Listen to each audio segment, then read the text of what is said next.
दोस्तों, मेरा नाम पलक है। ये स्टोरी मेरे छोटे भाई की है। अक्सर मेरे छोटे भाई की नज़र मेरे ऊपर ही रहती है। मुझे कुछ बुरा नहीं लगता था क्योंकि वो मेरा छोटा भाई था। मेरा छोटा भाई कई बार मेरे गोद से मेरे बेटे को खिलाने के लिए लेता है और मुझे मेरे बेटे को वापस देते समय कई बार उसका हाथ मेरे शरीर पर टकरा जाता है तो मुझे भी अच्छा लगता था। एक दिन रात को 9 बजे हम भाई बहन बैठकर खाना खा रहे थे और आपस में बात कर रहे थे कि आज कौन कहाँ सोएगा। मेरे भाई ने कहा मैं दीदी के साथ सोऊंगा। ये सुनकर मैं खुश हो गई। मेरा भाई मेरे साथ सोएगा। रात को जब मैं अपने कमरे में सोने के लिए गई तो अपने बॉक्स से नाइटी निकालने लगी। मुझे नाइटी नहीं मिल रही थी तो मैं दूसरे कमरे में गई और अपनी नाइटी लेकर जब मैं अपने कमरे में आई तो देखा मेरा भाई ढीला ढाला पैजामा पहनकर सो रहा था। पाजामा के अंदर से साफ दिखाई दे रहा था।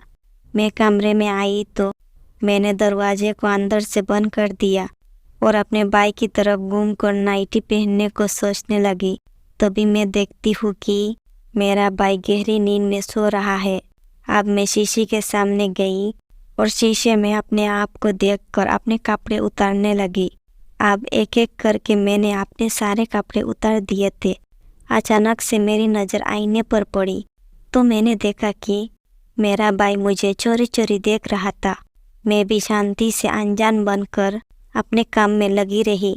मैं जल्दी से नाइटी पहनी और सोने के लिए चली गई।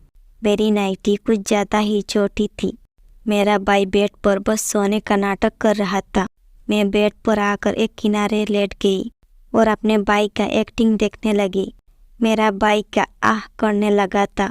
अचानक से मेरी नींद लग गई और मैं गहरी नींद में सो गई। जब रात को मेरा भाई उठा और मेरे में सेट करके सो गया। अब धीरे धीरे वो कोशिश करता है पर उसकी हिम्मत नहीं हो रही थी।